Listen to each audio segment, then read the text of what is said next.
ಮಾತನಾಡಿದ್ದಾರೆ. ಸ್ವತಂತ್ರ ಭಾರತದಲ್ಲಿ ಅತ್ಯಂತ ಅಸಮರ್ಥ ಗೃಹ ಸಚಿವರು ಯಾರನ್ನ ಇದ್ರೆ ಅದು ಅಮಿತ್ ಶಾ ಅವರು. ಇನ್ನು ಎಷ್ಟು ಜನ ಪ್ರಾಣ ಕಳ್ಕೊಬೇಕ್ರಿ? ಡೆಲ್ಲಿ ಆಯಿತು, ಮಣಿಪುರ ಆಯಿತು, ಪುಲ್ವಾಮಾ ಆಯಿತು, ಪಹಲ್ಗಾಮ್ ಆಯಿತು, ಉತ್ತರ ಸಿಕ್ಕಿದ್ಯಾ? 10 ವರ್ಷ ಆಗ್ತಾ ಬರ್ತಾ ಇದೆ.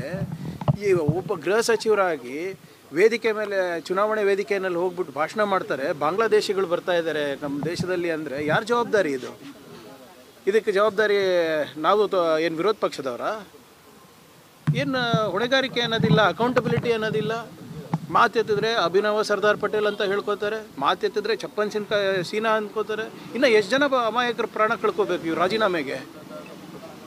ಏನಕ್ಕೆ ಅಷ್ಟು ಹೆದರಿಕೆ ಅಮಿತ್ ಶಾ ಅವ್ರಿಗೆ ಕಂಡ್ರೆ ಮೋದಿ ಅವರಿಗೆ? ಇವ್ರದ್ದೆಲ್ಲ ಗುಟ್ಟಿ ರಟ್ಟಾಗುತ್ತೆ ಅಂದ್ಬಿಟ್ಟ. ಗುಜರಾತ್ ಎಲ್ಲ ಗುಟ್ಟುಗಳು ಇವ್ರದ್ದು. ಇದು there is a limit for everything. ಜನರ ತಾಳ್ಮೆಯನ್ನು ಪರೀಕ್ಷೆ ಮಾಡ್ತಾ ಇದ್ದಾರೆ. ಈ ಬೇರೆ ಯಾವುದಾದ್ರೂ ದೇಶದಲ್ಲಿರ್ಬೋದು, ಇಷ್ಟೊತ್ತಿಗೆ ಗೃಹ ಸಚಿವರು ರಾಜೀನಾಮೆ ಕೊಟ್ಟು ಹೋಗ್ತಾಯಿದ್ರು. ಇನ್ನು ಎಷ್ಟು ಜನ ನೀವೇ ಹೇಳಿ? ಸಾವಿರಾರು ಜನ ಆಗಲೇ ಇಂಥ ಕೃತ್ಯಗಳಲ್ಲಿ ಜೀವ ಕಳ್ಕೊಂಡಿದ್ದಾರೆ.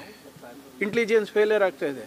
ಖುದ್ದಾಗಿ ಹೋಮ್ ಮಿನಿಸ್ಟರೇ ಬಿಹಾರ್ನಲ್ಲಿ ಹೇಳ್ತಾರೆ, ಮಧ್ಯಪ್ರದೇಶನಲ್ಲಿ ಹೇಳ್ತಾರೆ, ಉತ್ತರ ಪ್ರದೇಶನಲ್ಲಿ ಹೇಳ್ತಾರೆ ಬಾಂಗ್ಲಾದೇಶಿಗಳು ಬರ್ತಾ ಇದ್ದಾರೆ ಅಂತ. ಹೆಂಗೆ ಬರ್ತಾ ಇದ್ದಾರೆ? ಯಾರು ಬರ್ತಾ ಇದ್ದಾರೆ? ಯಾರು ಜವಾಬ್ದಾರಿ? ಹೊಣೆಗಾರಿಕೆ ಇಲ್ವಾ ಇವರಿಗೆ? ಏನಾದರೂ ಫಸ್ಟ್ ಅವ್ರು ರಾಜೀನಾಮೆ ಕೊಡಲಿ, ಅದಾದಮೇಲೆ ಮುಂದಿನ ಮಾತಾಡ್ತೀವಿ. Exactly madam, whose responsibility is it? Accountability ಕೇಂದ್ರ ಸರ್ಕಾರಿಗೆ ಇಲ್ವಾ? ಬರೀ ಕಾಂಗ್ರೆಸ್ ಸರ್ಕಾರಗಳಿರೋದಾ? ರಾಜ್ಯ ಸರ್ಕಾರಕ್ಕೆ ಇರೋದಾ? ಅಥವಾ ವಿರೋಧ ಪಕ್ಷಕ್ಕೆ ಇರೋದಾ? ಇವ್ರದ್ದು ಅಕೌಂಟಬಿಲಿಟಿನೇ ಇಲ್ವಾ? ಇವ್ರಿಗೇನು ಪ್ರಶ್ನೆ ಮಾಡಬಾರ್ದಾ?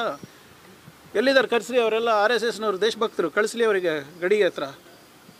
ದೊಡ್ಡ ದೊಡ್ಡ ಮಾತಾಡ್ತಾರಲ್ಲ, ಈ ಸಂದರ್ಭದಲ್ಲಿ ಏನಂತಾರೆ ನೋಡಿ? ಕಳೆದ 10 ವರ್ಷದ ನೀವು ಲೆಕ್ಕ ತೆಗಿರಿ ಸರ್. ಪುಲ್ವಾಮಾ ಆಯಿತು, ಪಹಲ್ಗಾಮ್ ಆಯಿತು, ಮಣಿಪುರ ಆಯಿತು, ಉತ್ತರ ಪ್ರದೇಶ ಆಯಿತು, ಮಧ್ಯಪ್ರದೇಶ ಆಯಿತು, ಕರ್ನಾಟಕದಲ್ಲಾಯಿತು. ಹೆಂಗಾಗ್ತಾ ಇದೆ? ಯಾರ ಹೊಣೆಗಾರಿಕೆ ಇದಕ್ಕೆ? ಅಧಿಕಾರಕ್ಕೆ ಬರುವಾಗ ನಾವು ಈ ಥರದ್ನೆಲ್ಲ ನಿರ್ನಾಮ ಮಾಡ್ತೀವಿ. ಅದೇ ಹೇಳ್ತಾ ಇರೋದು ಸರ್. ಚಪ್ಪನ್ ಸೀನಾ ಇವೆಲ್ಲನೂ ಬರೀ ಸೋಷಿಯಲ್ ಮೀಡಿಯಾ, ಅದು ಇದು. ಅಭಿನವ ಸರ್ದಾರ್ ಪಟೇಲ್ ಎಲ್ಲಿ ಗಾಯಬಾದ್ರು? ಅಕೌಂಟಬಿಲಿಟಿ ಕೊಡಲಿ. ಈ ಥರ